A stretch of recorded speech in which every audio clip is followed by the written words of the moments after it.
Welcome back to the Midnight Gospel, where we fall asleep into dreaming of being there in our favorite Bible stories. Tonight, we begin with the story of Zacchaeus, the curious man who climbed a sycamore tree to look for Jesus on the dusty road, from Luke chapter 19. These aren't sermons. They're stories retold slowly to help your body rest and your soul remember how it feels to come home to God. This episode was made so you could drift quietly into sleep, letting the hush of that old road and the smallness of a man in a tree open up a space to feel near something holy. Even if your eyes close before the story is over, it will keep moving beside you like footsteps you trust. You don't have to listen closely. Just let the words settle into your breath, let yourself arrive. In the quiet of an evening that smells like bread and warm dust, as the sun begins to dip behind the roofs, stretching sleepy gold across stone and sycamore leaves, as the world lets out its last busy sighs for the day, and every footstep gets softer. No hurry, nothing to solve, only slowing down, letting go of tomorrow. Take a slower breath now. Notice the ground beneath you, safe and familiar. Let the story find you where you are, like you are here in the stillness. You are gently welcome. Rest is holy too. The morning in Jericho does not come all at once. It seeps in, the way warm water edges into cool, gentle, unnoticed, until it's everywhere. For Zacchaeus, the day begins before he opens his eyes. There is the weight of the linen on his shoulder, rough but kind. The faintest chill on his ankles where the cloth has slipped back in the night, letting in a breath of new air. His bed is nothing special, but this hour, these small, quiet minutes feel like his alone. Outside, before the city noises come, there are the first sounds. A rooster far off, greeting no one in particular. The quiet scratch of sparrows in the roof eaves. The careful feet of someone sweeping dust from the stone path below. If you listen, you can almost hear them. Life getting ready but not in a hurry. The whole world stretching out one slow breath after another. Zacchaeus listens. It's something he's learned to do. Not for opportunity, not for profit, just because the dawn seems to ask for it. This first breath, this moment when he finally brings air into his chest, he holds it longer than usual, lets it fill him up slowly, lets himself remember. Even a simple breath is holy when you notice it. Even the air at dawn is a blessing that asks for nothing back. Sometimes he forgets that.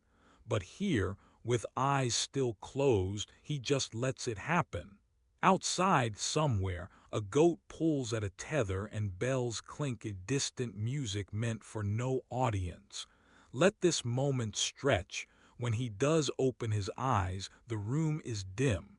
Shadows are soft against the wall. Light loosens them slowly, inch by inch, from the corner of the shutter. Not sunlight yet, just the memory of it, blue-gray and trusting, casting gentle shapes across the floor where his sandals wait. One was left tipped over the edge of the mat. He doesn't fix it yet. No need to hurry the morning into shape. The house itself is quiet. Not silent, no home ever is. There are other breaths, other tiny sounds. The faint rattle of a pitcher as someone gets water, a door hinge creaking with complaint, bread thudding softly from the neighbor's oven as it slides onto old stone.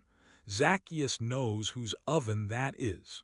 He tries to picture the old woman next door, her hair caught up, humming in a voice too low for anyone but God. Even this silence is holy. He pushes back the linen. It is rough from many washings, but it holds the warmth from his sleep. Sometimes he thinks it remembers more than he does: long nights, dreams, worries pressed into the weave, morning after morning folding into each other.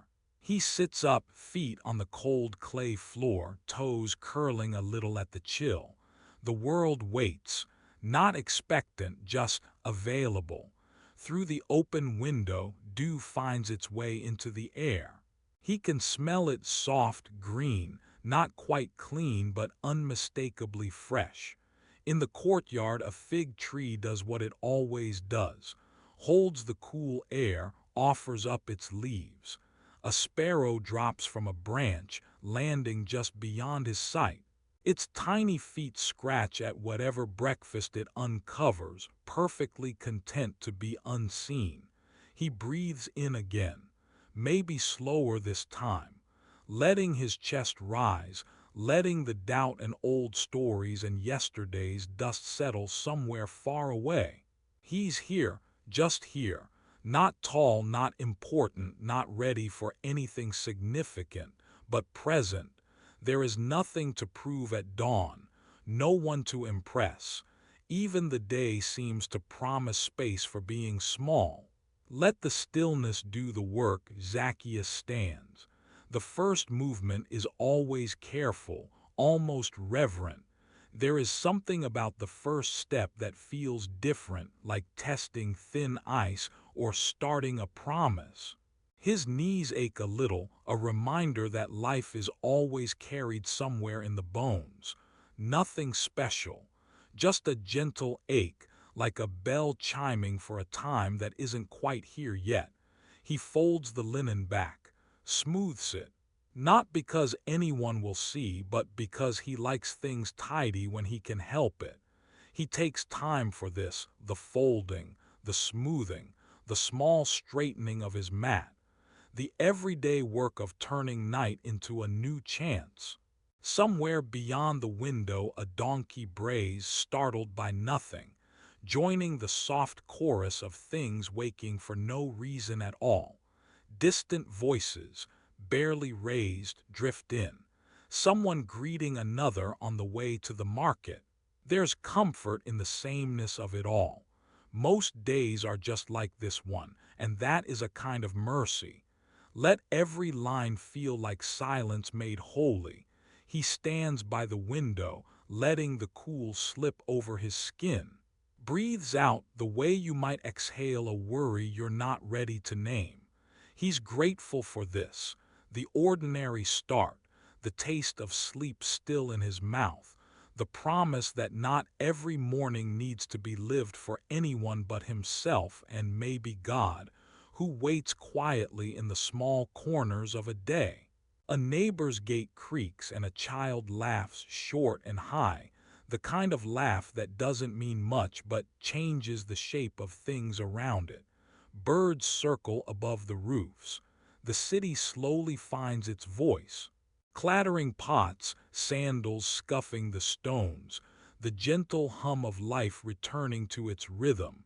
It's never loud, never rushed. Even the busy ones take time for the quiet at sunrise. He asked for nothing and still felt full. Sometimes, standing like this, Zacchaeus remembers being a boy. How he would lie awake and watch the slant of light against the wall, wondering if it would find him or pass him by. How it never seemed to hurry. That same light finds him now, a grown man, smaller than some but carrying the same hopes that wake in every house on this street. Even with the world so unchanged, something inside him notices it. That simply waking, simply breathing in the first air of the day is a sort of prayer. He doesn't need words for it. No one notices the prayer, but it is heard. He moves through it all, folds the linen again, sets aside the corner of his mat, touches the window just to feel the wood beneath his hand, listens for the world outside, and for the quiet voice within that says quietly, "You are here." And that's enough. Let this morning linger. There's no reason to move fast. The world waits for you 2, the day in Jericho begins, and Zacchaeus breathes out and lets himself belong to it, slowly, quietly, like everyone else. There's a slow light that waits behind the clay walls before it enters the room. You don't have to notice it. It just grows inch by inch along the pressed earth floor. Some days he didn't move right away. Lying there on a woven mat with the corner folded back, he listened to the quiet, no rush. The house holds its own breath in the gray space before words. He felt the rhythm of the morning somewhere deep, steady, calm, shaped by years of the same four walls and gentle routines. His hand slid along the rough mat, waiting for the coolness to greet his palms. Folding the edge, he paid attention to how the fibers bent, soft but strong. He pressed the mat flat with his fingertips. In the silence, each little crease found its place. He stood, clothes loose around his shoulders, and rubbed a thumb over the fabric. Even that felt steady. Nothing about it asked for hurry. The water sat in a clay bowl by the door, still, clear, almost hiding its own shine. He dipped his fingers in. The cold surprised him. Always colder at this hour when the rooms were shadowed and everyone moved slowly. He let his hand rest just beneath the surface. The water never spoke, it just mirrored his skin, small wrinkles, the half-curled palm. He watched his reflection scatter and return as he lifted a handful to his face, letting droplets run down the long slope of his nose. Another handful, the same movements always done before anyone else woke up. He wiped the coolness onto his neck and arms. It was the kind of washing that didn't need intention, just habit. He listened to the tiny sounds, drips falling back into the bowl, a barely there echo in the emptiness. Even silence wears a sound when the day is new. Today, the water stayed clear. Sometimes it clouded after a long stretch of heat. Sometimes there was a leaf floating on top. He pulled out the stray fleck, a piece of sycamore maybe, and set it beside the bowl. The leaf seemed to wait quietly as well, content to be unseen. He brushed dust from the windowsill. The wood felt rough and he let his palm rest on the grain, unmoving for a slow count of breath. Only the sound of his own exhale. No orders to give, no greetings to return. For a moment he could imagine almost anyone living this life. Everyone folds mats, everyone pours water. The peace feels the same. No prayers spoken yet, not out loud. But he wondered if God could feel the small thankfulness in his patient movements, each sweep of his hand, as if polishing something sacred no one would ever notice. The whole room seemed to wait. The bowl of water watched him too, reflecting back a face that almost looked calm. There was bread in the corner, wrapped in a cloth he had folded the night before. Pulling at the edge, he remembered the other times, mornings in the same room, bread that tasted the same, hands that always reached for bread before anything else. He chewed in silence, feeling the rough crust give way under patient teeth. A swallow, then stillness. He let that moment stretch, not thinking much, not needing to. There is a kind of rest inside the ordinary, even if it lasts only for the time it takes to chew. The bowl gathers rings of light as the sun inches up. The water stirs when he dips his hands again. Over and over the same ritual. The world does not ever stop being new, no matter how quietly it arrives. He runs water over his wrist and watches the droplets scatter across the floor, some soaking into dust, some pooling in tiny silver puddles. He remembers mornings when he wasn't gentle, when hurrying pulled his breath thin and left his heart restless. But right now there's only the room, the cool rim of the clay bowl, the water ready to hold his shape. He closed his eyes for 3 slow breaths. When he opened them, the bowl was still and waiting. The water gave back his gaze without question. Soon the street below would fill, footsteps, chatter, calls for bread. But right now, the world is waiting. He pressed his palm flat on the tabletop, soothing it with circles. Even the sunlight seemed to hush as it touched his skin. No one is watching here, but somehow it matters. He gathered the bowl with both hands, feeling the weight, careful not to spill. There was nowhere else to be but right here. Every slow step across the floor was heard by the room. 1, 2, 3. He set the bowl down again, moving nothing but his breath. He felt ready, not for anything big, but for the smallness that always comes first. The dignity is in the doing. No one noticed the prayer, but it was heard. The morning waits for him. The water waits. Even this silence is holy. Let this moment stretch. The night listens with you. The story keeps walking, even as your eyes grow heavy. The slow ritual carries its own invitation. Grace is never rushed. It finds you again and again in the most ordinary light. It's just before dawn. The kind of hour when everything is gray and cool and nobody wants to speak yet. The village is quiet, and the lintel of the window is cold under my palm. Across the path, my neighbor is already awake. A single lamp burns inside her doorway, soft and gold against the stone. She is pressing dough between her hands, slow, then slow again. Each press is quiet, patient. The dough is pale and soft and a little sticky, pressed onto the wide, flat stone. I watch her bring it near the fire, not rushed, never hurried. The flames crackle, low and friendly, rolling their warmth through her small room. I breathe in. The air moves with the first bits of smoke, sweet and careful. I wait, breathing out with the smoke, slow, slow as the air rises and drifts away above the roofline outside. The quiet is thin as a blanket.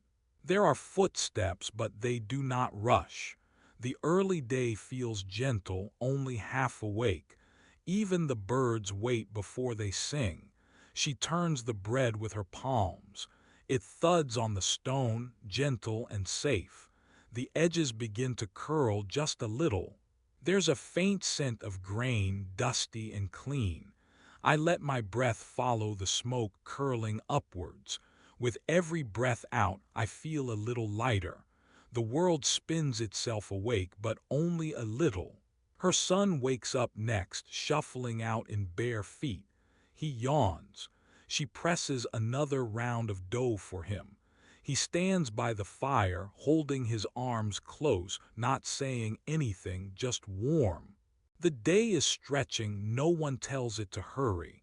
For a while I watch without moving.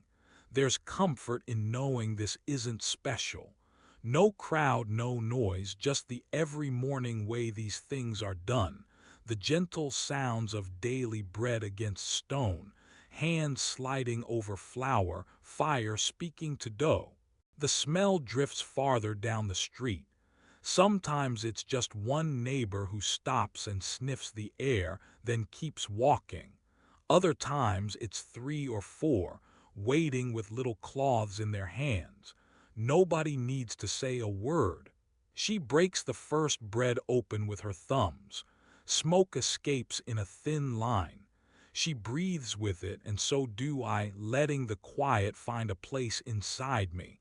A plate appears, and the warm bread lands on it, a little rough, a little thin. There's enough for whoever is near. Some mornings she tucks a piece in my hand. Some mornings she just glances up and nods. It is enough. Even the crows know this hour. They land and stare.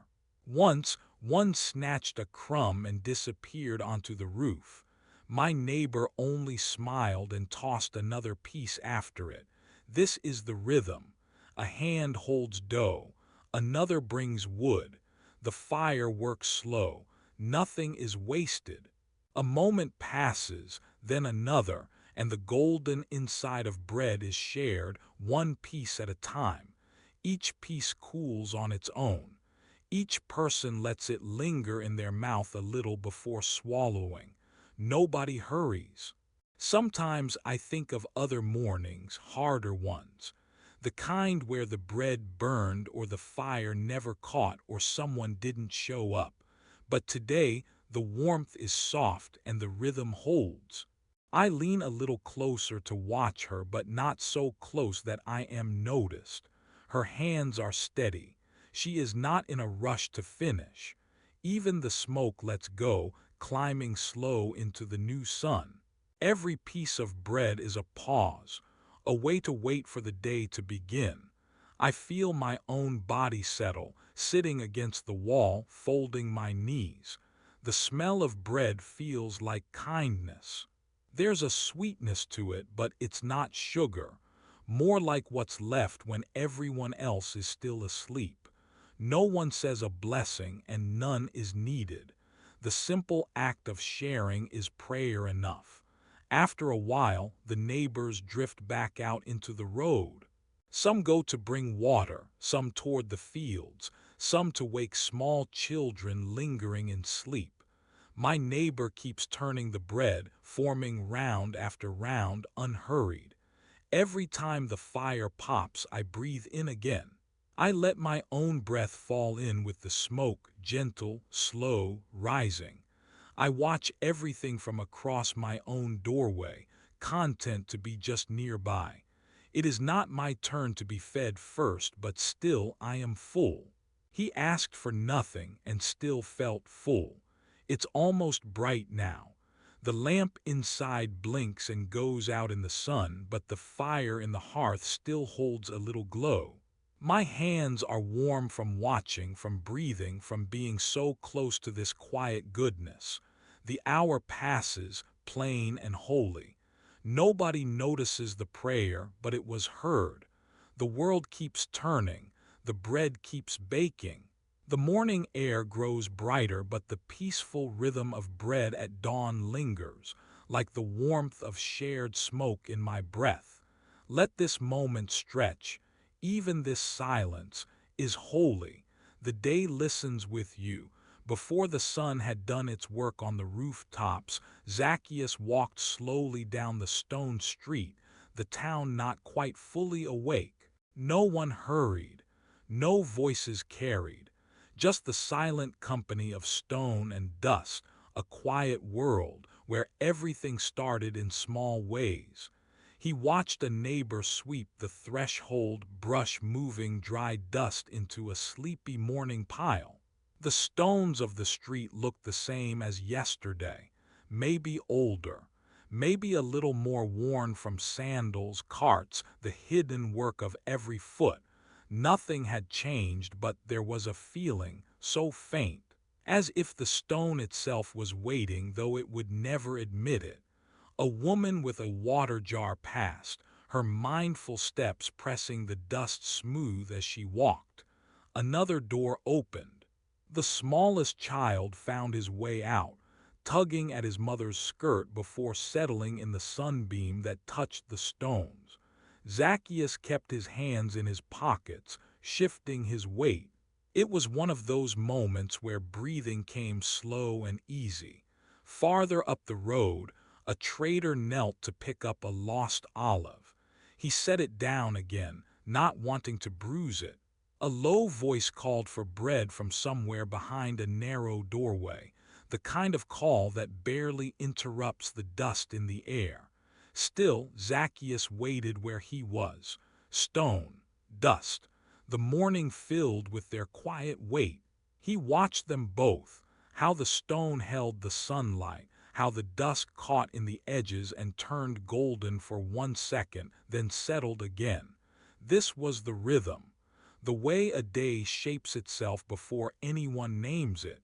Little by little, sandals began to add to the sound, scuffs and quiet shuffles, simple music made by people gathering without really thinking about it.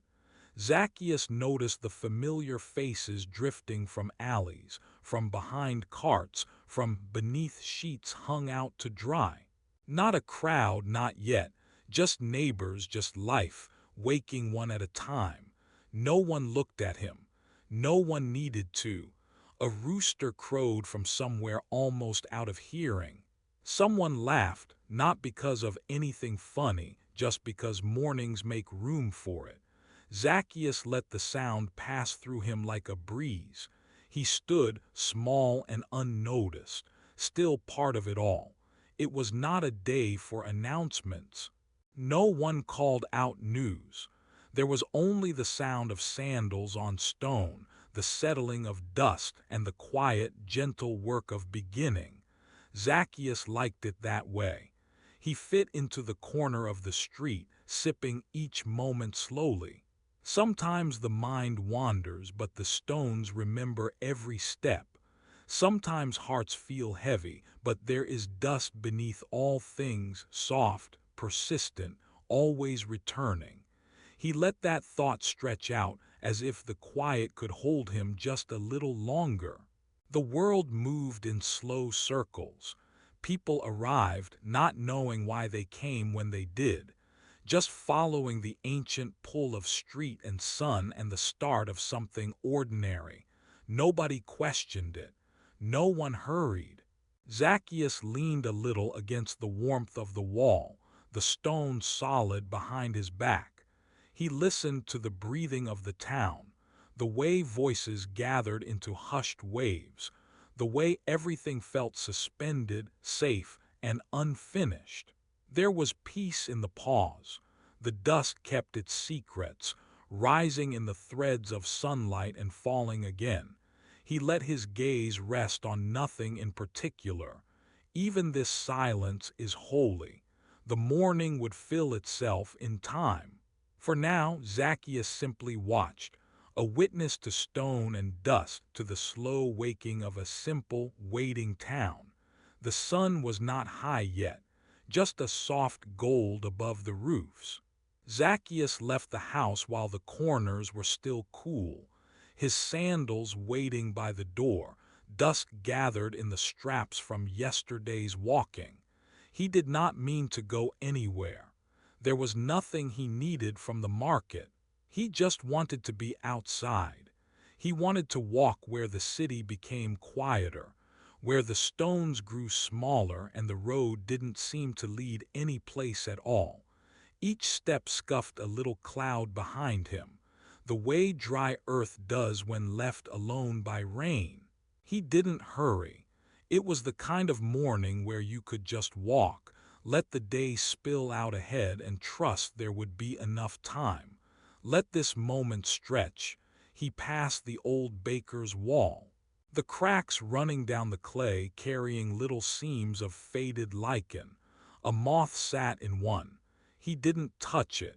He only watched it beat its wings, once, then tuck under in the shade.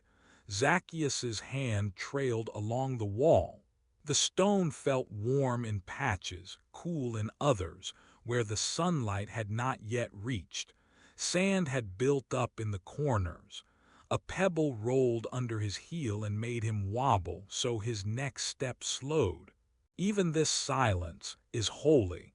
A merchant's cart had left marks where it turned too close to the edge. As the ruts faded, he counted the grooves. 1, 2, 3, each worn deeper by years of passing feet and wooden wheels. He looked at his feet, toes peeking between worn leather, a patch he meant to mend someday. A bit of last night's straw was stuck to his ankle. He left it there. Sometimes these small things stayed with you, sometimes you let them. Take a slow breath. 2 women carrying baskets ducked out of a doorway. Their shawls brushed his arm as they slipped past. They did not speak. He nodded, barely, as if not wanting to break something fragile in the quiet. A rooster crowed 3 streets over. Its voice stretched out then faded back. An olive branch rested in the gutter. Flies gathered on the bruised fruit, eating quietly where no one saw. He could feel his shoulders drop a little as he moved past the noise of the square. Here, only his steps and the soft hush of the morning air. The way his breathing matched the slow swaying of his arms, and sometimes it all went still. Pause and let yourself rest here. Sometimes he wondered if this was what meant to be present, just walking, noticing the small things, not rushing anywhere at all. There was time to look at the chisel marks in a stone, to see where children had scratched lines in the dust, to smell the faint salt of the air lifting from the river far off. All along the wall, pieces of old pottery lay scattered, edges rounded down, patterns faded so you could hardly see what color they once were. He bent to turn one piece over, just a bit of curve, nothing useful. He let it drop back into the dust. The sound was quiet. Maybe only he had heard it. A breath in, another out. He walked with the sun on his left cheek now, a little warmth breaking into the chill. His shadow trailed behind, sometimes thin, sometimes sharper if he passed a whitewashed step or a patch where the road turned up toward someone's garden. There were figs smashed into the path from last market day. A beetle struggled to right itself beside a dried stalk. Zacchaeus watched it, crouched for a moment, then stood again when he saw it move on its own. Some things were better left unhelped. He felt the straps rub his heels, his toes filling with fine dust that would never quite come out, no matter how hard he shook his sandals at night. Under the surface, old seeds pressed up, too hard to break, just waiting. The longer he walked, the less he thought about the reason he wandered at all. He listened to the flap of a tent canvas, the sound of someone sweeping a doorstep far ahead, the quiet laughter from behind a closed shutter. He did not try to remember what day it was or what needed doing next. There was only the next patch of road, the next curve of shadow time held open. Let stillness fill in around you every so often. A breeze carried the smell of bread baking from across the valley. Each breath was a chance to come back. Not forward, not backward, just here. He let the air out through his nose. The morning felt big and empty and kind. He found a patch of grass poking through the edge of the path. Ants gathered there, carrying crumbs from someone's forgotten meal. The world kept going underfoot, even when no one watched. He stopped to look up at the clouds, not for any meaning, only to see their shapes drifting without purpose. He once tried to remember the names for them. Now it was simpler to just watch, stand still for a moment, listen to the hush. A thin, tan cat appeared, paused, then slunk away between two empty baskets. Someone sang softly nearby, a half-song, half-hum, repeating a tune he recognized from nowhere in particular.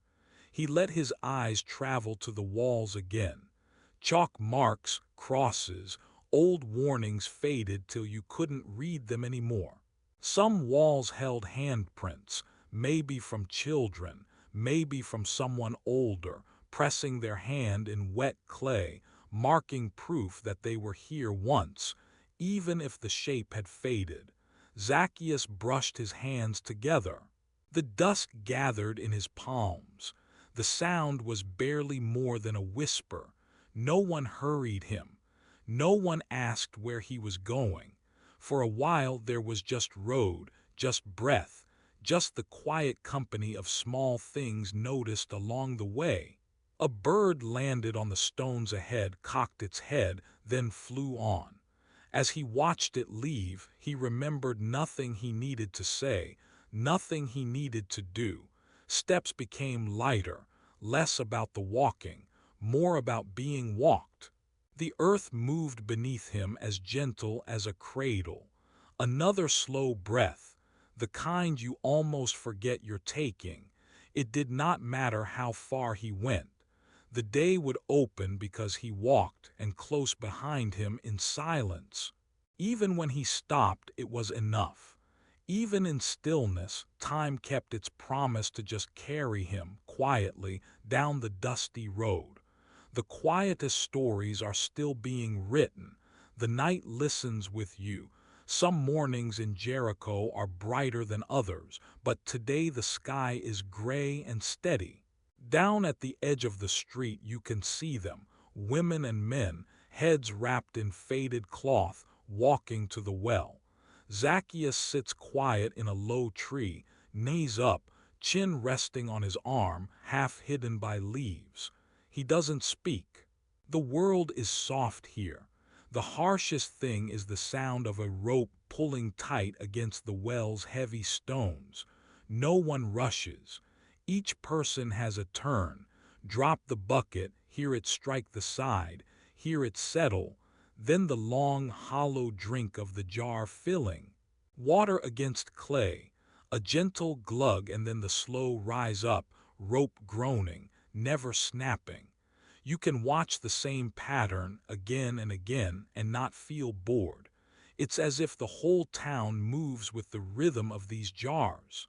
Even the birds above pause sometimes, cocking their heads, listening for the lift and pour, the soft slap of water inside the jug. A woman steadies the jar on her hip before she moves. She waits, a breath brushing dust from her feet, then puts her shoulder under the smooth clay. It sways, but she's done this so many times she doesn't wobble. The motion almost looks like dancing. Now a small boy, bare feet kicking, sits beside his mother. He traces lines in the dirt with a stick and laughs when a drop of water splashes across his hand. He wipes it on his knee and watches the shine catch the sunlight. No one hurries him, even when the line grows longer. Zacchaeus just watches. He wishes he could look away, but every movement is slow and peaceful. He thinks maybe quiet is the best part of living here. The jar passes from hand to hand, shoulder to shoulder. Sometimes someone nods. Sometimes someone just sighs, closing their eyes as they balance the weight. You can see the marks the jars leave, darkening shirts and dresses, pressing a pattern into skin. No one minds. It is the sign of work done, not loud, not proud, but enough. Over and over the same. Bucket falls. Rope tightens. Water rises. Each person walks away. Water shifting with every step, but spilling less than you'd think. A few drops patter onto the ground, making tiny puddles. Shadows stretch long in the morning. Even their tired faces look softer at the well. There's talking, but not much, mostly soft hello or a small laugh, a thank you, a wave. It's all ordinary. Zacchaeus knows he is just a watcher today. He doesn't need to be seen. He listens to the gentle slap of water and lets his thoughts float. For a long moment it is easy. The world feels lighter, the task simple. The water never runs out, not yet. No one leaves thirsty. Let this moment stretch. Even this silence is holy. The night listens with you. Some things are easier to listen to from far away. That's where Zacchaeus found himself. He perched above on rough bark that didn't mind his weight. The leaves pressed gentle patterns on his arms and cheeks, and below there was a crowd. People folded into themselves, crowded together as if huddled against a coming rain. Some leaned in, eager, their hands shading their eyes from the haze. Some shifted, restless, tired under the weight of sun and waiting.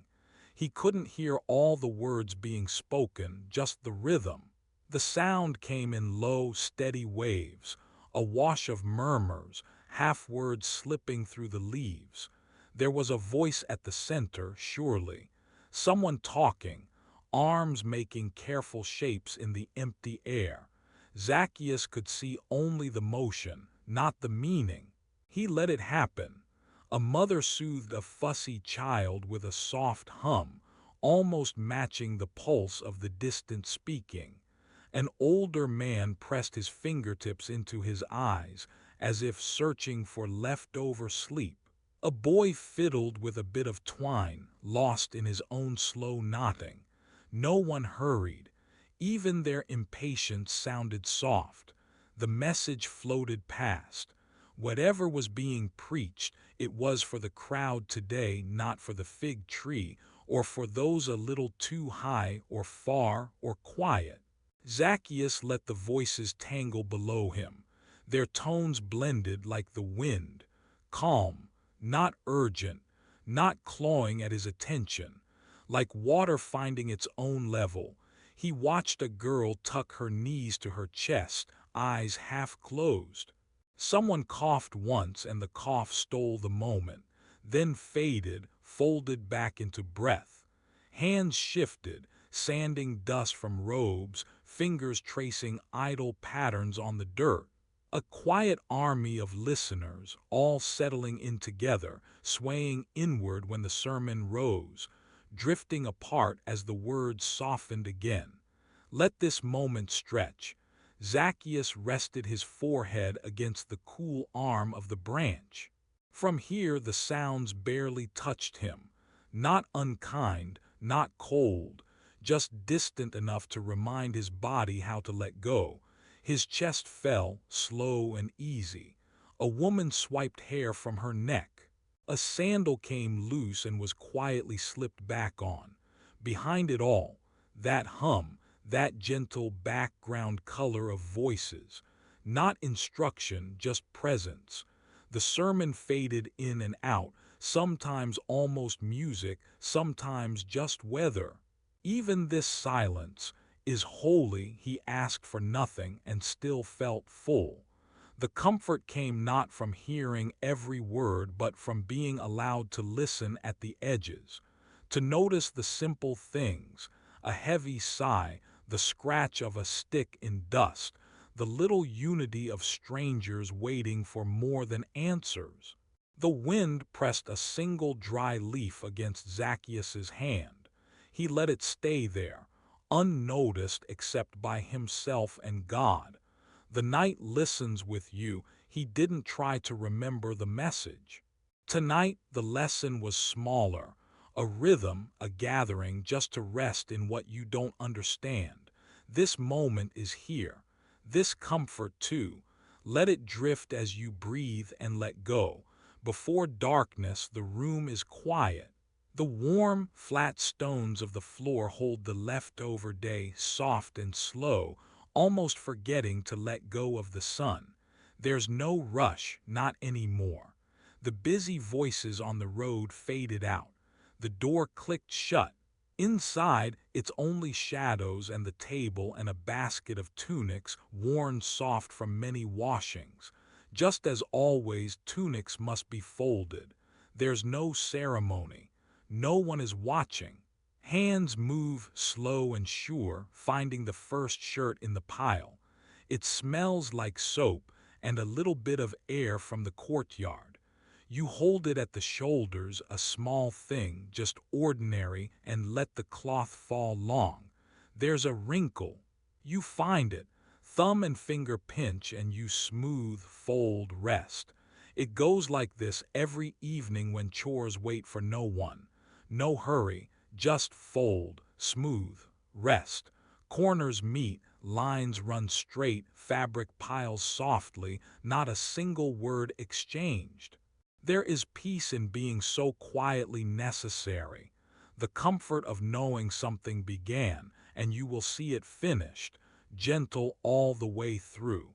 Once you worked quickly, thinking of tomorrow's lists, but tonight something lingers in your chest, a sense of being seen, even when the window looks black and empty. It's easier now when the only noise is linen, rustling, being gathered on itself and put down to rest. Fold, smooth, rest. You whisper it under your breath. The whisper is smaller than silence, but you hear it, and somehow God does too. You run palm along a second tunic. The fabric is rougher, more patched from old days. Your fingers pause over a tear near the hem, then move on. Fold, smooth, rest. Even the tiniest pause changes something. It's here, inside the motion. Not prayer, not effort, not the story people talk about in streets outside. Just deliberate, gentle work here on the floor after the world went still, your knees pressed into woven mat. Fold, smooth, rest. You fix a sleeve, lining it beside the others. Stack the next shirt, then another. The pile grows. It is nothing and everything you hoped for. Some order, some peace, some rhythm. A creased edge is pressed again. You are not in a hurry to finish. The sky shifts deeper blue, folds into itself. Dust settles along the window's edge. Nothing here asks for noise. Fold is smooth rest. The mantra circles back without asking permission. Let this moment stretch. The tunic grows smaller as you fold. It grows deeper as you smooth. It grows softer as you set it down and rest. Sometimes a breeze slips beneath the doorway, dragging some old grass across stone. You stop, thumb the hem, notice the ordinary weight in your chest. There is nothing to fix, nothing to wish for. Just work to be done, folded, smoothed, put to rest. The night listens with you, every movement is plain. Not holy, not forgotten, just honest. Still you keep folding. There's only the fabric and hands and stacking soft things into place. Little boundaries of safety, corners aligned with care. Your own corners begin to feel less sharp, too, as you settle a shirt alongside another. Fold, smooth, rest. Even this silence is holy. All day you watched the crowd and wondered what mattered. Tonight you wonder less, you fold, you smooth, you rest. Not every piece fits, not every shirt is even. You find a missing button, set it aside without worry. Geometry and patience only matter so much. What matters is the calm between motions, the hush that grows with every new fold. Close your eyes for a breath, then reopen. The fabric smell is softer now. Your fingertips become familiar with ridges and seams, work only visible to those who linger long enough. The pile is nearly finished. Still, there's no wish to rush. Still, fold, smooth, rest. Someone outside coughs, passing by on the road. It is distant. There is no reason to answer.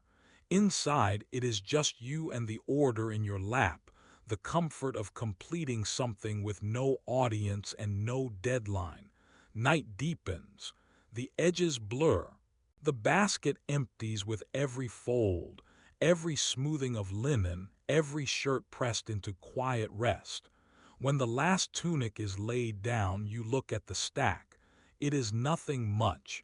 Still, your heart feels tidy, too, less noisy than before. Swept clean just by gentle hands and repeated things. Fold, smooth, rest. For tonight that is enough.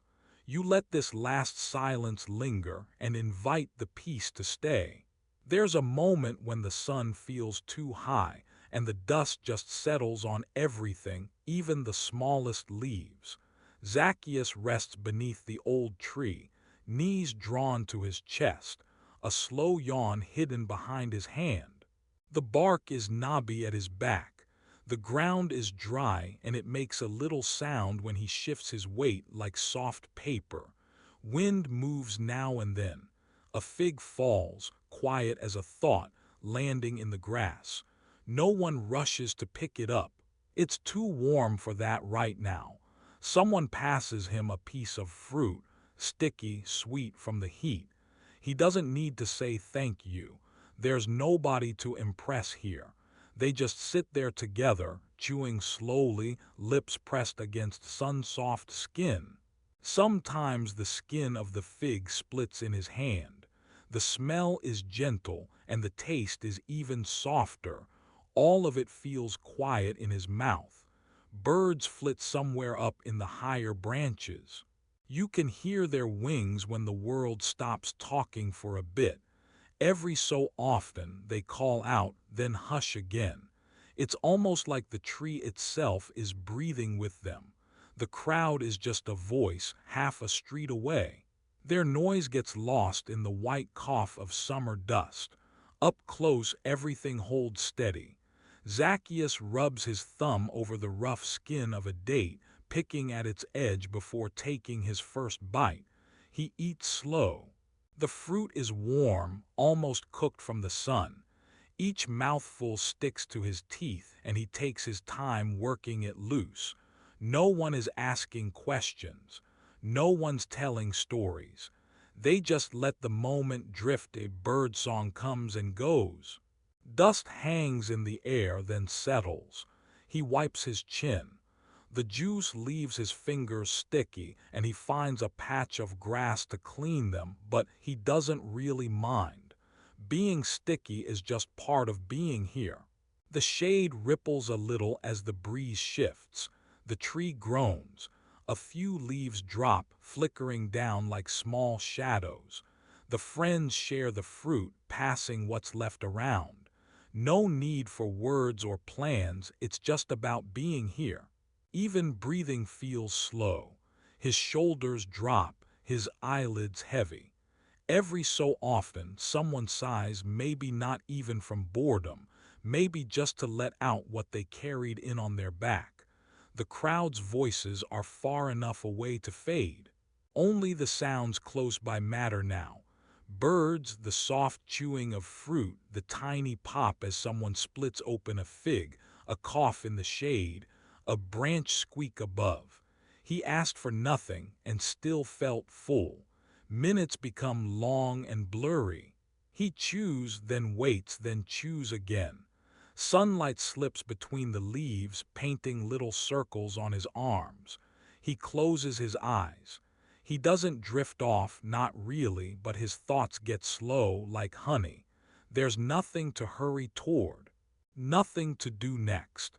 The night seems far away. He wonders if God is in the breeze or in a fig half shared. But he doesn't say so.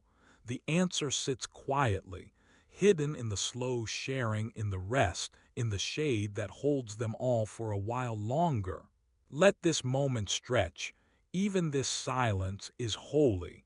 The night listens with you, birdsong. A mouthful of fruit, the dust settling, and Zacchaeus just breathing, present, full. At midday, the quiet is thick inside the little room at the edge of Jericho. Sun warms the wall. Dust floats in slow, soft columns. There is a table, not very smooth, with a heap of folded linen and a jar where reeds soak in black ink. The world hushes here, as if it has briefly forgotten itself. No crowd passing, no voices raised. Just a man with his back slightly bent, listening to silence wrapped around him. His fingers are stained with ink, a thumb smudged from a careless gesture. The reed pen in his hand never rushes. It lingers at the tip of each letter, pressing, then gliding, then stopping, always pausing just long enough to feel the stillness in the room. The scroll waits open, unmoved by the wind. He dips the pen, a gentle knock of reed to jar, and marks a line. A soft scratch, softer than footsteps on sand. Then silence, as dark as the ink, stretches between one letter and the next. No one sees the word forming, only the shape of care. Even now, the unseen word gathers itself, letter by patient letter, unseen love marking space for another story. No one interrupts. You could almost drift asleep just listening to the slow, silent drip of ink to parchment, the world shrinking to a small, holy corner, quiet enough for hearts to rest. Let this moment stretch, a line, a breath, a line threading what matters into soft, blank space.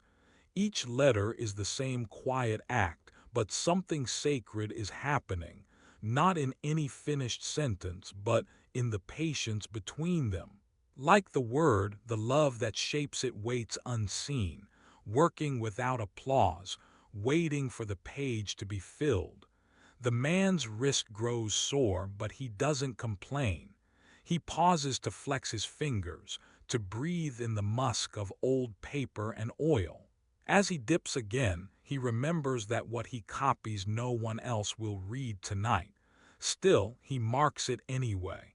Each syllable settles into the scroll, even when unnoticed, still holy. Even this silence is holy. In the corner, a folded cloak holds the shape of rest. Outside, the world keeps tumbling past in its noisy hurry. But in this hush, only the word is real. Only the unseen love, quiet as a heartbeat, fills the room. He asks for nothing and still feels full. The scroll grows heavier with every careful mark. Nothing rushed, nothing forced. The ink lingers at the edge of his pen, waiting like hope for a new beginning. The silence between words doesn't hurry him, and the slow patience of copying feels like prayer with open eyes. Unseen word, unseen love.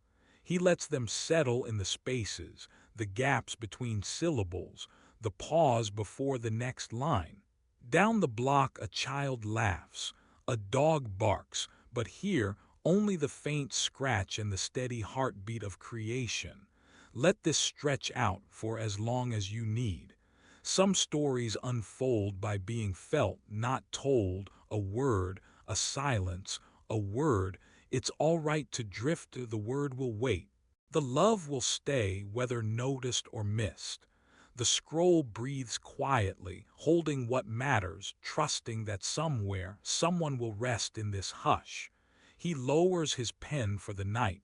The ink will dry, the words remain. The night listens with you. The room is quiet now, the day done, with only a little orange left along the windowsill. He moves slowly, folding his simple linen, smoothing out a wrinkle here, adjusting the corner there. Boring work, but tonight every crease feels gentle in his hands. He lets his breath fall out easy, a soft sigh. He looks at where the lamp used to be, now dark, warm from use. He asked for nothing today and still felt full. The air is still. The little branch outside taps against the wall, barely a sound, more a memory. He sits at the edge of his bed, not rushing to lie down. It is enough just to wait a bit longer, hands resting on his knees, head bowed loose and tired. He asked for nothing today and still felt full. Even this moment asks nothing. No outcome, no answer, just the slow hush of a body at day's end. There is bread left for morning. No one has knocked, needing help. He thinks of the tree, of the rough bark, the blank sky above it, the space he'd found. No miracles at this hour, just the comfort of sheets smoothed by tired fingers, the quiet reward of having simply watched and then returned home. He asked for nothing today and still felt full. He breathes in, holds it, lets it out slow, folds the last piece of cloth, places it on the chest near the door. He stands and then sits back down. Sometimes ending is the holiest part of a day. One small prayer, whispered, never announced. Lord, thank you for the waiting and for seeing me even in this. Stillness holds me. The Lord knows my breath, I am not forgotten. God walks slowly, too, grace is here. Nothing in my hands tonight but rest. He asked for nothing and still felt full. Amen. Amen. Amen. The sycamore tree is just ahead, slanting into view as if it's always been waiting here, not for anyone but simply being itself. It stands beside the road, not remarkable unless you take the time to see it. Wide branches stretching low welcome small shapes of shade on the dry ground. The trunk is thick and knotted. The bark is rough and cool. If you put your palm flat against it, you'd feel bumps and little valleys, places where the weather has left its long memory. Leaves shift above, every now and then a breeze drifts through, making them flutter against each other. The sound is quiet, just a brushing, barely heard over the chatter below. Light slips between branches, dappling the earth with calm, mismatched patterns. There's nothing urgent here. The tree lifts itself out of the dust, slow, rooted, patient, while the crowd presses past, footfalls restless, eyes straining for a glimpse of something that might change their day. The tree doesn't hurry. It keeps its place. It's been here through so many seasons that even the stories of men and the dust of their comings and goings do not disturb it. If you were to lean in, you could trace your fingers over the pale green-gray bark cool. In the shadow, the surface flaking in spots where time and sun have worked together. Each bump against your skin reminds you that you are here now, not racing ahead or caught in the noise, but paused. Steady hands, steady tree. Above, each leaf is shaped like a soft heart, some still, some trembling, like little prayers not spoken aloud. Here, settled against the trunk, hearts that have wandered or grown tired find something quiet to hold onto. Maybe they remember how to just be, just wait, just breathe. Every so often, a distant voice rises from the road, echoed faintly in the tree's tall silence. The world moves below, sandals scuffing, children's laughter, coins jingling in loose pockets, but up here, wrapped in green and wood, the noise seems smaller. The tree listens and does not judge, it only shelters. Look at the roots spreading wide, disappearing under stone and thistle. If your eyes followed them, you'd see how far beneath you the tree clings to the earth. It holds everything together when storms bend the branches or when shadows lengthen across the afternoon. The tree is old enough to remember many things, younger than God, but older than your worries tonight. Let this moment stretch, lean into the bark. Let your heart settle to match the pace of the tree. Even if the world below keeps moving, you are held right here without needing to do a thing. Above and beneath and all around there is no rush, just this patient, grounded breathing. You have time to notice. You have time to rest. The sycamore gives nothing away except shade, and still it is always giving. It asks for nothing and still is full. The branch looked closer from the ground. When you stand below, looking up, climbing always feels like a smaller thing, until it's time to place both hands on the bark. There's a pause as the crowd mutters and flows nearby, sandals scuffing against the stones. Zacchaeus waits, his fingers testing for a safe roughness, breath in, settling into the idea of upward. No hurry. Somewhere down the road, someone is talking louder, someone else is whistling to a stray animal. No one is watching. Zacchaeus leans his knee against the trunk, wood pressing gently against his skin through the fabric. He breathes out a small cloud of air, steadying himself for the slow task ahead. One hand, now another, he grips the lower branch. His feet push through sandy ruts made by decades of children before him. The tree is old, generous. It never asks who climbs or why breathe. The leaves shiver above him, brushing his brow as he raises his chin to look ahead, not up but forward at the first limb that will hold his weight. The bark feels rough under his palm, warm from the afternoon sun. Sand trickles from the sole of a sandal. With each reach he fills his lungs. Each movement is slow, measured as the day itself. The world narrows to a small patch of air, the distance between one branch and the next. He tucks his foot into a crook made by a knot, silent except for the whisper of his tunic catching. Pause here, listen to the quiet wind threading through leaves, distant voices softened by distance, the soft echo of his own breath in and out, higher, and still nothing to see but ordinary day. A beetle climbs past, undisturbed. Two sparrows scatter, barely noticing him. It isn't a race, just the slow collecting of height, one deliberate step lifted, rested, settled again. Sometimes the bark gives a little, letting a finger slip, a small moment, breath out, pause. Scratch of wood, a dull scrape that lingers in memory. He simply waits, feeling the story of the tree under his fingers, breathing patient. No one hurries a tree, no one watches. He asked for nothing and still felt full. There is a branch wide enough to sit. He tests it gently, rocking a little, then settles. The crowd is a quiet river now, moving around rocks flowing far below. Faces pass beneath, unbothered, a world he is both part of and apart from for a moment. His hands are empty, palms lined with thin creases of dust and bark. He leans his back into the trunk, closes his eyes, lets the act of sitting become its own slow prayer. Even this silence is holy, the air is warm, leaves dancing softly around his head.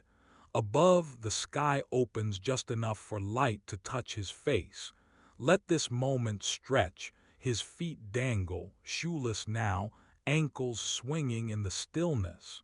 No sense of rush.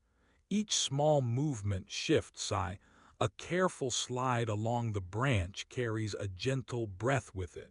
The wind answers with a hush, as if God is here too, invisible and noticing, but saying nothing at all. He watches the dust rise, watches the ordinary day pass below, letting the tree hold all the hurry for him. In these branches, in this slow, patient climbing, there is no striving, just presence, just rest. Above the road, Zacchaeus settles between two thick branches. The sycamore holds his weight, gentle and firm. He shifts carefully, feeling rough bark press lines into his palms. The tree has stood here for longer than he has lived. Its limbs are strong, quiet in their work. He lets his legs dangle, careful not to brush loose the velvet layer of moss gathering at the crook of the trunk. Down below, the world feels far away, a line of voices blurred into background sound, rising and dipping like afternoon wind in tall grass. The crowd's footsteps tap and shift on the dust-packed road, sandals slipping, laughter bursting softly, questions drifting up. He watches, but no one looks up. He hears, but the world below seems dim and muffled. A thin sunbeam pools over his shoulder, warming the spot where he rests. He tilts his head back, brushing against pale green leaves. They have a peppery smell, part earth, part sunlight, part water left from this morning's dew. He breathes in quietly and lets the hush fill his chest. Somewhere, a bird scolds and flutters away. Tiny claws scratch against bark. He stays still. Breath slows in his chest. The branch softly moves with his weight, not minding. He can see over every head. but mostly he is watching the way light changes gold on stone, a hand waving, dust caught in a beam. The people below stretch their necks toward the road with hungry eyes, waiting for something, though maybe they don't know what. Zacchaeus finds comfort in the soft cradle of the tree.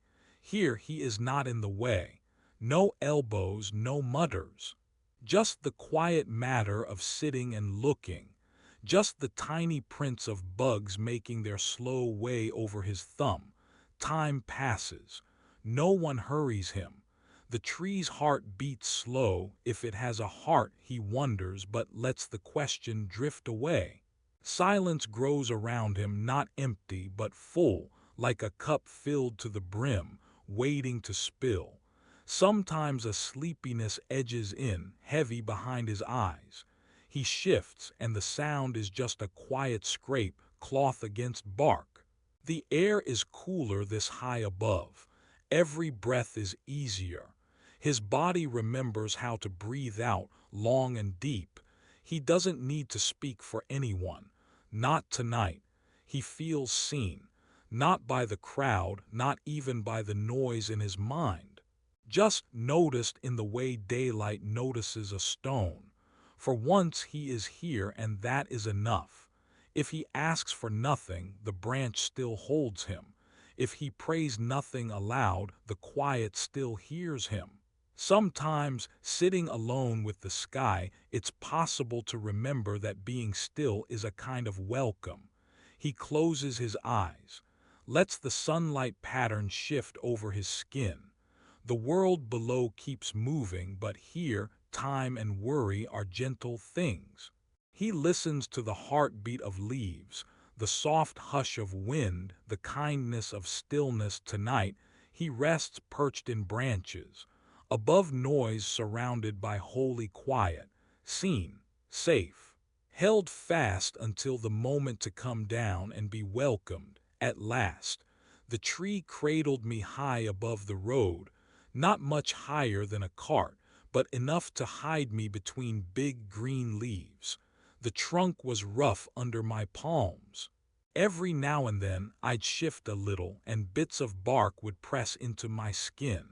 I remember my knees pressed tight against the big branches, holding still so I wouldn't snap a twig.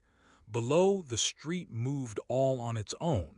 People passed in slow lines, always passing, never stopping. Old men leaned on sticks, their bread bags hung over their shoulders. One wore a wool hat pulled too low for the sun. Another's hands were red, maybe from carrying bricks that morning. Each man's feet moved the same way, heel, toe, sandals flattening dust that rose and floated toward me. There were women, too, their arms steady from carrying water jugs. Some wore faded scarves, tied carefully for shade and for modesty. One woman yawned as she walked, maybe she had woken before dawn, lighting the fire or grinding seeds for her children's breakfast. The sun caught the end of her braid, a line of light sealed with a plain wooden bead. The little ones tugged at their mother's sleeves, not because they needed anything, just because they liked the softness. Cloaks swung in 100 colors, but most were the browns and creams of dust and sheep's wool. A few men walked with cloaks thrown back, sweat shining through on their backs, tired but still moving. Some talked now and then, small voices, telling nothing important, just about grain, or the price of olives, or the stranger they met along the road from Jericho. The words were quiet, shaped by the shade of the trees. Some boys ran ahead, shouting only to hear their own names in the open air. Their sandals slapped the packed ground, raising thin puffs of dust that hung, then settled. Their laughter folded itself into the noise of the crowd, melting away as they disappeared into another knot of legs and skirts. I watched the dust land on one girl's dark hair. She shook her head, Unbothered, dust was always waiting in this town. There was a man with a broken sandal flapping as he walked. He didn't mind kicking ahead in rhythm, his toes tracing the same path over and over. A mother, holding her baby high, tucked the child's feet into her sash so she could have both hands free to steady her jug. The baby didn't cry, just blinked into the sunlight with round, wondering eyes, calm in the swaying of the day. Every few steps I heard the shuffle of thick feet, the scraping of cart wheels staggering across a stone, the soft grunt of a donkey tugged by a tired farmer. One woman's basket was too heavy, so she traded hands at every corner. I could see her sigh, lips pressed tight, eyes almost closed, but she never set her basket down, not even once. It all became a gentle rhythm. People came, people went. Hair, hats, sandals, dust, cloaks and scarves, every shade faded by the sun. The low hum of voices, words lost in the quiet air. Even the smallest things mattered here, a handshake in the middle of the lane, a slice of bread passed into another palm, a pause to let a beetle cross the road. No one hurried, even those who might be late. I waited, not just for Jesus, but for the slow beat of footsteps passing below. Even the goats trailing after a boy seemed slow, all of them part of the day, nothing special, everything steady. I let my breathing follow their pace, up with the jugs, down with the basket, out with a sigh, in with the scent of leaves overhead. From up in the tree, it was easy to watch and never be seen. It was a place for pausing, not hiding. The crowd never noticed the man tucked between the branches. I liked being just another thing in the quiet pattern, leaves, bark, a man's folded knees, sandals in dust. For a long, long time, nothing happened. The world kept moving. That was all I needed. Leaves moved in slow circles above the road. Zacchaeus didn't mean to pray.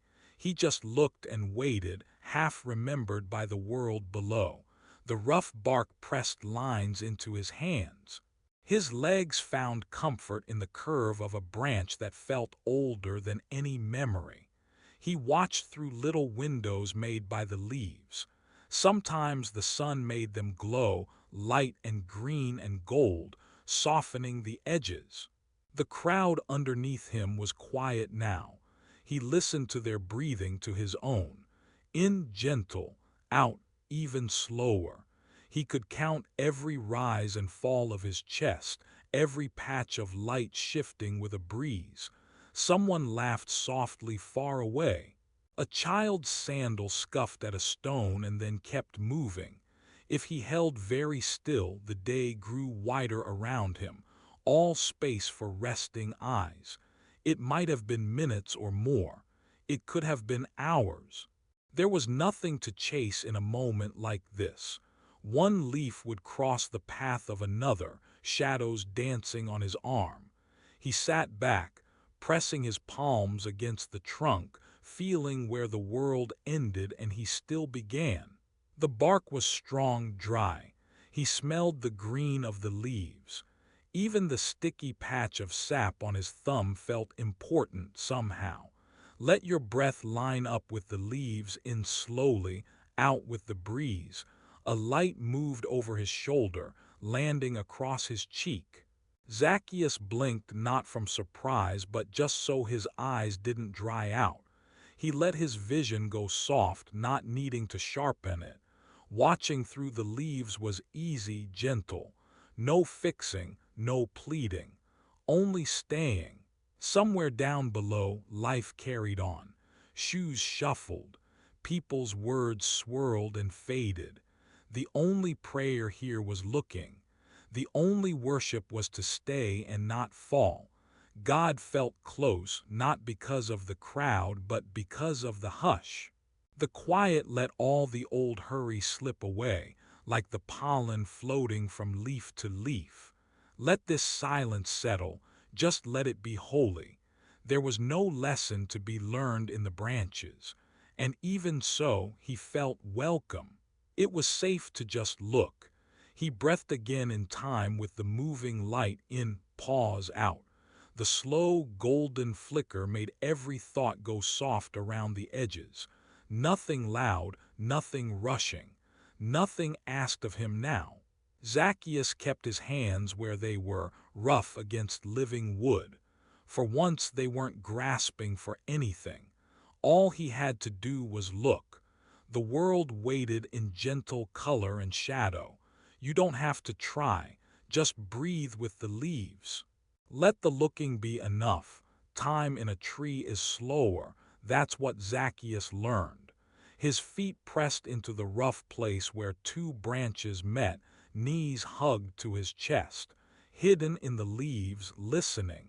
He could hear the side street, children's sandals scuffing in the clay, a stray goat pressing its head into low branches, the distant sweep of a broom against stone. Above all, the speaking. Not a crowd, just many voices, none looking up, all winding past. No one expected to see anyone in the trees. Not really. Zacchaeus's hands found the scratchy surface of the bark. Every so often he pressed his palm flat against it, cool to the touch. He did not move. He had come to be near, not known. The sky through the thin leaves switched from silver to gold as the sun tilted. There is a waiting that feels empty and a waiting that feels full. He didn't know which this was. The edge of the world was nearby. The clatter of sandals, soft clucks of a mother hen shuffling through herbs at the market's edge. Zacchaeus was only a shape in the shadows holding his breath. He watched Jesus come closer. He watched, but he kept still. There was a hush below the branches. Not dramatic, not sudden, not a sea parting. Just a subtle resting of noise. A pause so gentle it almost wasn't noticed, except Zacchaeus noticed nearly everything while sitting still so long. How the evening carried a slight crispness. How dust stuck to the back of his neck.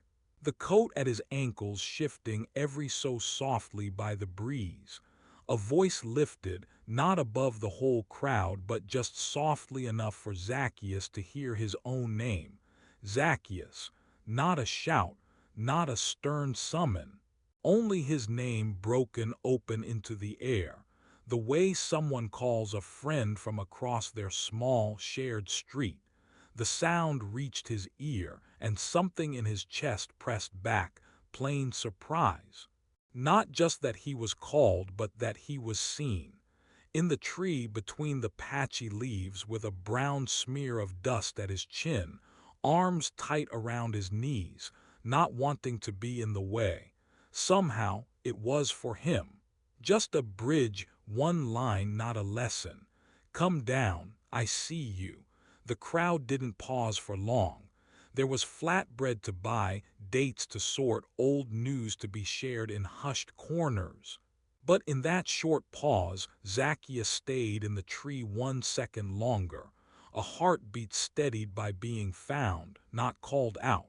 That is the oddest relief, to realize you are noticed and nothing is demanded of you. He looked at the man who called him. There were no rules given, no miracles performed, not even a handshake or nod, just eyes meeting, a smile shrugged almost shyly, as if without practice. Zacchaeus let himself unclench. He did not have to speak. He did not have to do more than climb quietly down, holding the trunk, leaf shadows shivering across his arms. No one cheered. No one stopped their slow errands. The story moved on, but Zacchaeus felt a weight leave his shoulders, the kind no one else could see, the quiet weight of being recognized, never announced, just understood. The only thing asked of him was to come near for a while. To share a meal or talk with the bread crumbs between their hands or just listen to the murmur of the street outside. Zacchaeus asked for nothing and still felt full. For the rest of that day, the sun dipped and the tree emptied its light on the ground. There are some moments that change nothing and still stay with you, soft and heavy as your own breath. You are seen even when you don't ask. Let this moment stretch. Even this silence is holy. The night listens with you. He waited in the nook of the tree a little longer than he needed to. The voices faded as Jesus walked on. Zacchaeus watched the shifting colors below, light dappling the backs of people who had already begun to drift, stretch, and turn for home. Leaves moved over his head, brushing his fingers, each one feeling thick and real. For a moment it was just his hand, the sun-warmed bark and the deep, patient earth waiting underneath. Climbing down is never as quick as going up. There was no hurry now, nobody to impress. He took hold of the next branch, feeling its knobby texture, the steadiness in the grain. His hand curled around what was sturdy. Sandals edged toward the open space below, toes looking for safe ground. The bark rubbed rough against his skin, but never sharp. A comfort more than a warning, as if the tree itself knew he needed a gentle path down. One foot, then another. The air was cooler closer to the trunk, wrapped around him, quiet. He could hear his own breath, slow, heavier with relief, not fear. Nothing busy, nothing needing to happen all at once. Far below, the soft thud of his foot on thick roots. Earth's promise kept, steady and kind. The world did not mind his weight. The ground seemed ready to hold him, as if it had always been waiting for his return. A welcome that didn't need words. He stood still, both hands flat against the tree for a moment, letting his senses settle. The roughness under his palm, leaves brushing past his cheek, the earth pressing gently into his soles. Even his heartbeat slowed to match the quiet rhythm beneath him. Letting go of the branch felt like a small release, a long-held breath breathed out. He'd forgotten how safe it feels to simply stand on the ground, all worries balanced by the familiar weight of his body being held. He let his toes dig into dust. The day's warmth hid inside the soil, creeping up through his feet. Every bit of ground felt patient, unhurried, ancient. He could lean into it without fear, without hiding. He belonged here, not because he'd done anything important, but because the world was big enough to notice and support even the smallest person coming down quietly from a tree. A breeze moved by, slow and earthy, carrying a smell of fig leaves and bread from a window somewhere nearby. With every breath, he felt smaller but steadier, like he could fill his lungs and let the silence do most of the talking. No one in the crowd below had watched this descent. There were no cheers, no disapproval, just the soft, muffled sounds of sandals moving on pebble, someone laughing gently far off, the hush of afternoon drifting toward dusk. Let this quiet linger, let the ground hold you. Feel your own weight, gentle and true, as the world stays underneath you, trustworthy, good, and patient. Even when you climb down slowly, nothing important falls away. The roots are here holding steady. The earth says, I will always carry you. Even your silence is safe here. He paused before stepping away. Eyes closed a moment, hand to rough bark. A thank you simple, not spoken out loud. He asked for nothing and still felt full. The world meets each descent with soft certainty. Rest in this. Let your own breath fall like this, feet steady on familiar ground. Nothing to prove, nothing to hurry. Let the earth's patience become your own tonight, the quiet invitation to belong. The night listens with you. There's a kind of hush that settles into a house after visitors leave. Plates gathered, crumbs brushed away, windows cracked open to let in a little air. The world outside keeps moving, but inside everything feels softer. He sits there, legs tucked under the table, back pressed against cool stone. His shoulders don't hold their usual tightness. It's a relief too quiet for anyone to notice. He doesn't even notice it himself until he exhales. Longer than usual, like the world has given him permission. There isn't much to say. No one asks questions. The room isn't filled with talk, just the soft shuffle of feet in another room, maybe the sound of water being poured. Outside, the crowd's voices are finally distant. It's just here now, small, everyday silence. Sunlight moves across the table, slow and unbothered. He didn't know what he was expecting, perched in that tree earlier, skin itching from bark, face hidden in leaves. He wanted to see something, maybe hear a word or two drifting up, but now the moment has changed. The air feels warmer. He didn't have to ask for anything, and still, he feels full. Sometimes having someone near is enough. Not every visit needs to tell a story. Not every guest makes a speech. There are times when presence is proper company, when a room feels gentle because someone has chosen to linger. He leans his arm on the table and listens to his own breathing, the kind you don't rush. Every so often, a quiet weight presses in behind his ribs, like something is fixing itself back in place slowly.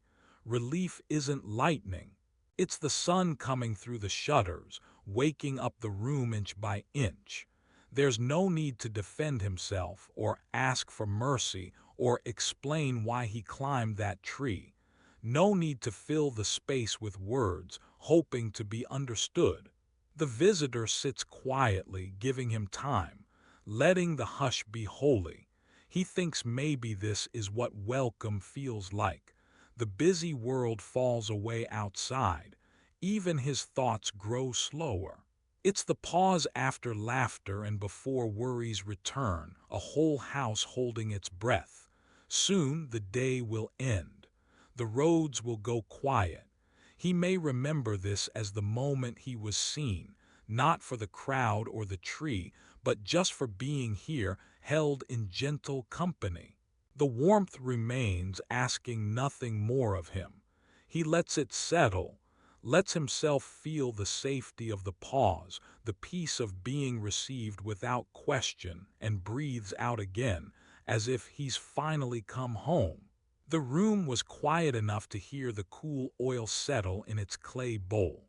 The evening stretched, soft and blue, through the small window, brushing pale light across rough wood and the faded corners of linen.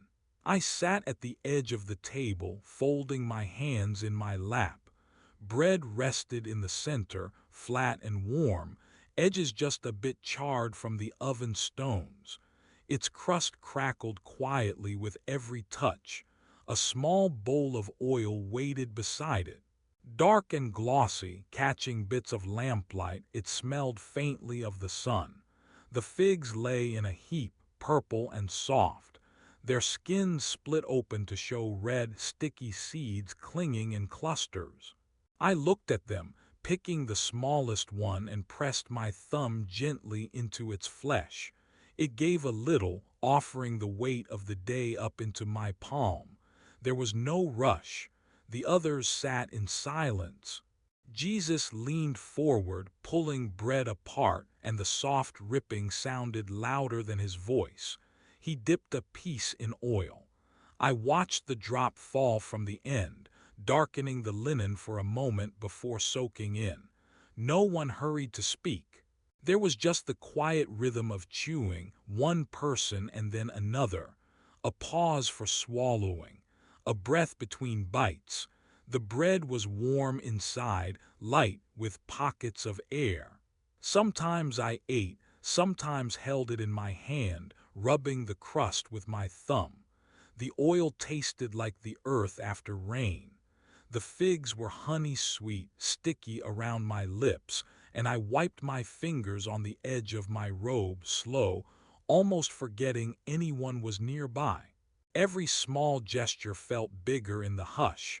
Bowls moved and settled, a sigh maybe, then another mouthful. No one looked for answers here. It was only eating, hungry and then not, each of us alone but not lonely. Windows let in the velvet dark as the light changed. Far off, someone's laughter drifted by outside. I watched my small bowl tilt as I poured a thin line of oil into a dent in the bread, the scent rising, sharp and grassy. A piece of fig slid between my teeth. Seeds caught, then burst, and for a long while I didn't think at all. A glance up, a nod, cheeks puffed with bread, a half smile. If there was comfort here, it was simple, the ache of hunger soothed in the most ordinary way. The table didn't need much, just bread broken, shared, oil, figs, bowls. Now and then someone's knee knocked the wood and the whole table shook, very quietly. Shards of crust rested on the cloth. My finger drew little paths in the oil just idly. There was nothing for me to say and nothing for me to solve. Hospitality hovered in the pause, the catch of a breath, the way faces grew softer under lamplight. I could almost forget this was anything special, but the memory of a warm meal, given and received, sometimes makes the world new for a while. He asked for nothing and still felt full. After the meal, Zacchaeus walked out into the dimming street. The others stayed behind, still whispering softly over half-empty plates. Out here, everything felt longer. The shadows stretched out, reaching past the doorways and between the legs of empty market tables. The sun had gone low, so slow you almost missed the moment it vanished. He paused on the threshold and listened. No one hurried now. The walls held silence. The stones waited. He could feel their coolness through his sandals, a steady, quiet chill lifting up from below. It felt nice, like the day was letting go. He leaned against the doorway and watched a pair of children chase each other home. Their feet slapped the path for a few heartbeats, then dissolved. Just one voice carried over, soft, winding, too tired to be wild.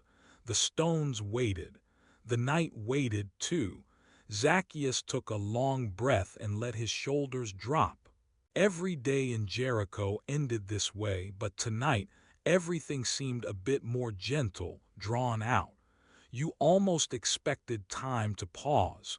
He touched the rough wood of the doorframe, thumb running the grain. What once felt splintered now felt worn smooth by many hands. Even that simple act, resting in the dusk, felt like a secret being kept. He wished this breath would last longer, right here on the edge of things. The street lay quiet, only a stray cat slipping past a pile of olive branches where the vendors had stacked them earlier. The air held the faintest scent of bread and the day's heat, finally giving up. The walls held silence. The stones waited. Inside, a few lamps flickered. Their light spilled across the floor in long stripes, a pale gold that melted into blue at the edges. Zacchaeus watched the glow move and change as someone set a bowl atop the table. Every sound was gentle now. Even the clinking of clay cups against each other, a softer language than words, saying nothing much, just that the meal was over and the day had folded itself away. The stones waited. The street, too, had nothing left to say. His own footsteps when he stepped outside sounded louder than usual. He looked behind him just for a moment, but no one followed. Sometimes you want to be seen, sometimes you don't. Tonight, being alone felt all right. The stones waited for him. The walls held their silence, not like a warning, just steady, holding him as he drifted past. He walked toward the end of the street slow, not needing to be anywhere, letting the night cup him in loose hands. The sky overhead turned from lavender to blue, then toward something darker, not quite black. He remembered the tree from earlier, how it felt under his hands, bark biting friendly and rough, air moving above. Tonight, the branches were just a shape against the glow. Chickens settled in their cages. The last of the market women gathered their baskets and ducked into low doorways. The city felt quiet but not empty. Something about the waiting felt full, like the world was breathing out, not away. The stones waited. He liked that they did. Even the smallest path turned gentle now. He listened for voices, but most had slipped away. Far off, a man hummed while carrying water, one of those songs without words, just moving between breaths. Zacchaeus smiled, thinking he knew the tune. Let the night hold it, he thought. No hurry. The walls held silence. The house behind him glowed softer now. Inside, someone bent to clear the table. The light kept the memory of the evening, but outside, dusk pressed against his skin, cool and patient. He didn't need to speak or plan. He just listened, to nothing in particular, only the way night can arrive without a sound. The stones waited. The walls held silence. Zacchaeus knew he wouldn't remember every thought tomorrow. Maybe he wouldn't remember the taste of the meal or the exact color of the sky, but he would remember this. How the world grew slower, how his steps melted into quiet, how the night for once offered not loneliness but a gentle kind of company, just enough to rest inside. He turned toward home, letting his feet find the door without looking. Shadows met him near the threshold. He paused a final time before stepping in, wishing he could linger longer in this hinge between day and night. But you can only wait so long. The stones waited, he thought, long after the last footstep faded. The walls held silence, even as he closed the door behind him. Tonight he needed nothing more and still felt full. Sometimes, at the very end of the day, I am the one who tends the lamp. The others drift off, already heavy with sleep or quiet talk. The night settles soft and whole. It is just me, my hands, the little bowl of oil, and the waiting dark. I tip the smallest clay pitcher, careful not to spill. The oil pours thick and slow, a sound almost too soft for hearing. The lamp waits, empty and expectant. I fill it almost to the rim, always a little less than full. There is trust in leaving the rest. The wick has been trimmed, a quiet habit, a familiar shape between my fingers. I let it rest across the shallow bowl, then dip the tip, waiting a slow moment for the oil to drink in. There is no hurry. The moon rides high. The house breathes differently once the voices go quiet. I strike the flint. There is the quick scratch, the faint smell of stone and heat. I watch the flame catch. For a moment it shudders small, wondering if it will live. Then it holds. I breathe with it. Every inhale the flame lifts. Every exhale it shrinks a little but never goes out. I sit on the worn stool, both hands in my lap. The lamp sits in its place at the center, enough to banish corners, but not enough to wake anyone who has slept. Shadows rise along the walls, they sway with the breath of the flame. I let my gaze unfocus. In this room, sometimes nothing moves, but my heart keeps its own steady rhythm, matching the flicker and hush. Each beat is a gentle, patient yes, one after another until sleep finds me.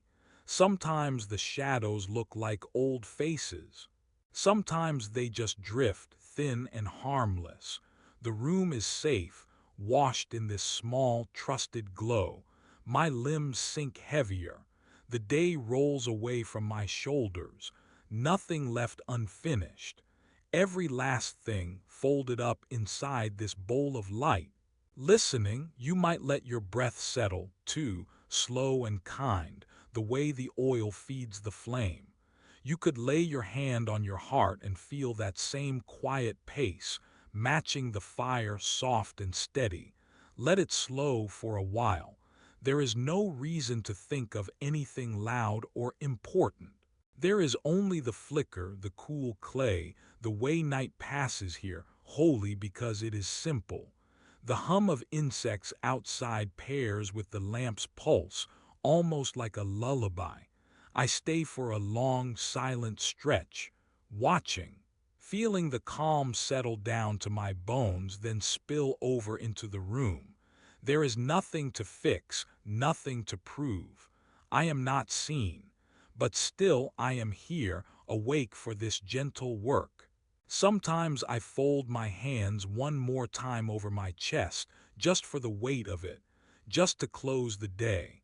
A prayer barely whispered, for rest, for warmth, for the promise that night keeps watch too. The flame is all I need.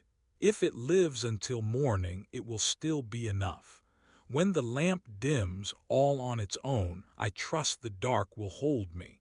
My body remembers what it's like to be cradled by firelight tucked inside silence. Even now, as you offer yourself to sleep, let this quiet hour stretch as long as you need. The lamp flickers. Your heart answers, and the night, without hurry, settles in around you.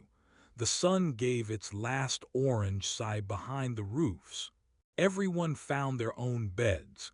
Lamps flickered, then dimmed out, soft and slow. It was the hour when voices dropped to gentle whispers, if there were any left at all. Zacchaeus walked home with quiet sand in his sandals. The crowd's noise was a memory now, carried out by darkness into the fields.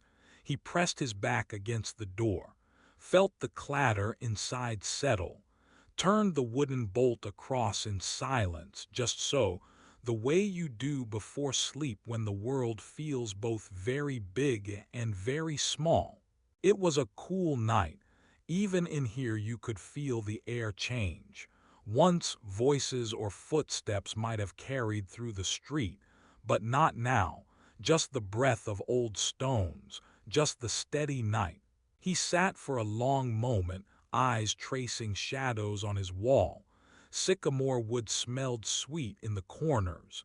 He didn't rush, didn't need to.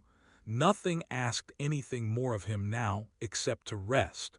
Folded his robe, laid out his bed mat slow, the kind of care you give a thing when there's no one to see but God.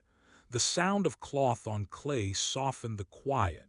He paused, looking at his hands, ordinary hands, rough from work. Still trembling maybe just a little from a day that at first felt bigger than he could hold. But here in the hush he breathed out, let his jaw drop, let his shoulders fall, just let go. With the last bit of outside light, he glanced up through the tiny window, stars poking out, gentle and scattered. No one would call out for him tonight. He knelt by his mat and felt the hard floor through the woven reeds. He did not say much, only enough. Soft as a thought, a pebble dropped down a well that no one else could hear. Thank you for your kindness today. Let my heart stay quiet. Let me remember how it feels to be seen. He took a slow breath, held it for a moment. Forgive what's gone wrong, what I can name, and all the rest. Keep my family safe tonight. Let your peace fill my room, even the parts I forget. He pressed a fingertip to the mat's edge, felt the weave where it frayed a little. The silence made a cradle around him. The world could wait until morning. In the stillness, he spoke the affirmations, soft in the dark, with a breath before each. Breathe in. God holds me here. Breathe out. Wait, nothing is too small for his notice. Let it fade. Another breath in. I am safe tonight. Pause with it. Gentle breath. Every breath is kept. Stay a while with this one. Breath again, even slower. I am not forgotten. Let it drift away. Let every part of you settle. The Lord is close even now. Sleep comes easy here. He lay back at last, legs folded under the robe, head turned to the shuttered window. All the world felt hushed, a lullaby sung low by the stars. He thought of the tree and the voices and the way Jesus had paused just for him. But that all felt far now, like another country, like a dream half remembered. His prayer was the simplest thing, a breath out. Amen. The mat rustled and stilled. He let sleep have him, slow and sweet. Outside, the town lay quiet. Inside, nothing moved but the peace of a soul who had been asked to come down and did. And when he woke, it would all begin again. Bread to break, water to pour, a slow dawn waiting to be seen. But for now, only stillness. Only the night, only you. Let it all be holy. Amen, amen, amen.